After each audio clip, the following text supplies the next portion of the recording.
É uma pergunta que a gente vai responder, ou se é que a gente um dia vai responder aqui de que forma que isso vai acontecer, se é que a reforma tributária vai ser debatida dessa forma, se é que de fato ela vai trazer algum resultado ou se quer sair da casa pronta para que a gente possa analisar aqui. Falando em jogo de interesses, assim como há o jogo de interesses no caso da reforma tributária, Senado e Câmara estão num jogo de interesses também em relação à análise das medidas provisórias que coloquem em risco ações consideradas prioritárias para que o governo federal siga em frente com os seus projetos. Diante desse impasse, a Câmara inicia votações de MPs editadas pelo ex-presidente Jair Bolsonaro.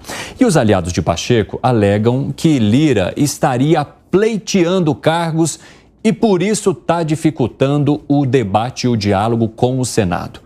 Vocês acreditam nessa hipótese que vem, então, de aliados de Rodrigo Pacheco, Segrede, que Lira está dificultando porque gostaria de emplacar mais cargos no governo de Lula e está querendo tomar o controle para si? Você sabe que na política tem dois objetivos fundamentais dos dirigentes políticos: poder e dinheiro. O que está no meio é negociável. E no caso especificamente dessa disputa entre Lira e Pacheco, claro, tem essa questão de quem é que manda mais.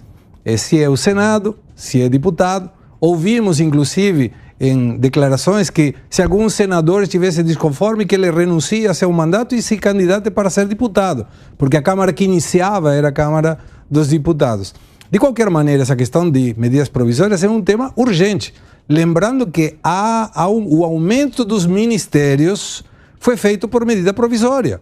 Então tem que ser resolvido rapidamente, porque senão o governo vai começar a ter dificuldades muito mais sérias. Piperno, de que forma que você vê essas movimentações aí, principalmente essa queda de braço entre Lira e Pacheco para a volta da análise das MPs? Você sabe que, claro que eu gosto muito da atividade do Congresso, né? Estudo isso e tal, acompanho, às vezes com lupa, e aprendi uma coisa. Quando um acusa o outro, geralmente os dois têm razão. Como assim? Explique melhor a sua colocação. Quando um acha que o outro está querendo abocanhar mais poder, mais espaço, mais cargo, dinheiro, ele tem razão. Aí o outro vai falar a mesma coisa.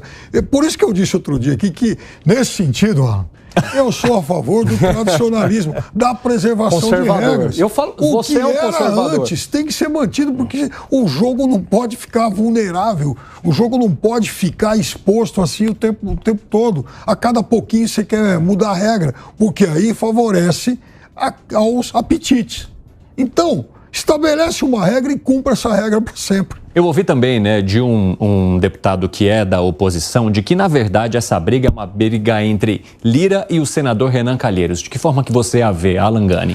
Sim, ele é do grupo ali de influência, do Pacheco. É uma briga por protagonismo, Há uma briga aí, qual casa, que vai ter todo esse protagonismo. Porque no atual modelo, primeiro agora passa pela Câmara diferente do passado, Você passava ali por uma comissão mista e onde havia uma proporcionalidade entre senadores e a Câmara, E esse é o argumento do Lira, Exatamente. Ele diz o seguinte: não, mas peraí, é desproporcional porque a Câmara tem 513 deputados contra 81 senadores, Então, eu acho que esse modelo, esse argumento tem até lógica, E de fato o processo tornou mais rápido. Mas aí eu vou concordar novamente com o Piperno, Não dá pra gente ficar mudando a regra o tempo inteiro. Então, eu acho que é importante. Faz uma votação, bota um ponto final nisso, porque é uma briga por protagonismo em grupos políticos. E o ministro das Relações Institucionais, Alexandre Padilha, apresentou um meio de caminho. Ora na Câmara, ora no Senado, para ninguém brigar. Mas não está avançando, Melão.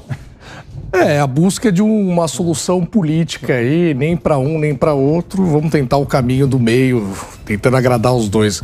Mas o Alan tocou um ponto muito importante aí, porque isso aí vai definir qual vai ser o grande protagonista na relação do governo. O que acontece nesse contexto? Você tinha uma regra de sempre, A relação entre um governo e um legislativo sempre é uma relação ali de domínio, de uma casa sobre a outra. Ao um parlamentar, ao legislativo, interessa ter influência no governo para ter cargos, para ter emendas, para ter verbas. Ele quer poder acessar o cofre de alguma forma, porque é como ele mantém um poder político na região dele. Ao governo interessa ter o controle da pauta, porque ele precisa aprovar projetos ali. As MPs é a forma mais rápida dele colocar os projetos deles ali.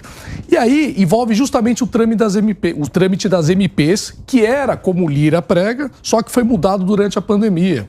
E ficou, né, da forma como ficou, mais rápido.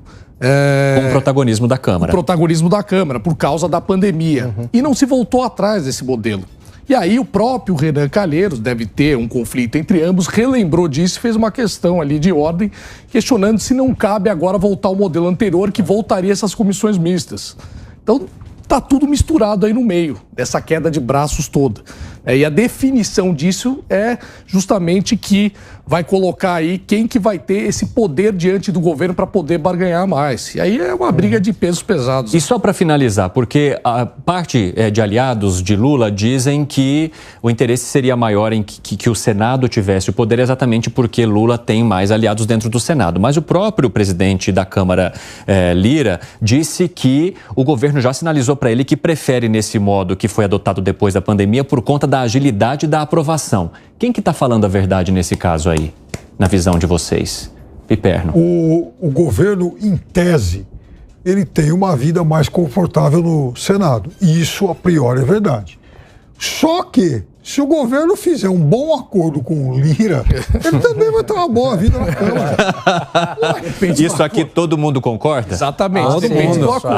Unanimidade. Olha só, isso é bom. Depende Olha, do acordo. é bom e não é, né? Porque o contraditório é bom também, mas quando a gente tem uma concordância assim de algo, né, de bom senso, também é importante. É que não tem como ser rebatido, é verdade. É verdade. Mas uma observação para pensar. No governo do Bolsonaro, esse tipo de coisa não acontecia. A tramitação de questões vinculadas do Executivo com o Legislativo não tinha esse tipo de brigas no Legislativo. Não tinha, Por Piperno? quê? Tinha várias. Mas não essas. Ô Segre, vou te recordar, por exemplo, de como foi a indicação do ministro André Mendonça para o STF. Bolsonaro indica em julho, ele tinha lá uma pinimba lá com o Alcolumbre, que era o cara lá da CCJ, ele colocou essa indicação no freezer e falou, eu não vou colocar isso em votação. Mas era o Senado. Aí era o Senado só. Não a briga entre eles. O nosso brilhante jornalista, o Zé Maria Trindade, em Brasília, trazia que acabou esse balcão de negócio ali na época do Bolsonaro. Trazia acabou? Esse fato. Acabou. Ah, é? Isso. Opa! Tá, e o orçamento secreto é o quê? E aí? Não, o orçamento Ixi. secreto. Não, peraí. O orçamento secreto dava mais poder ao parlamento, não ao executivo. O que eu estou te falando é o seguinte: se o executivo, no começo da história, não adotasse o liberou geral, não terceirizasse o orçamento, ele tinha parado.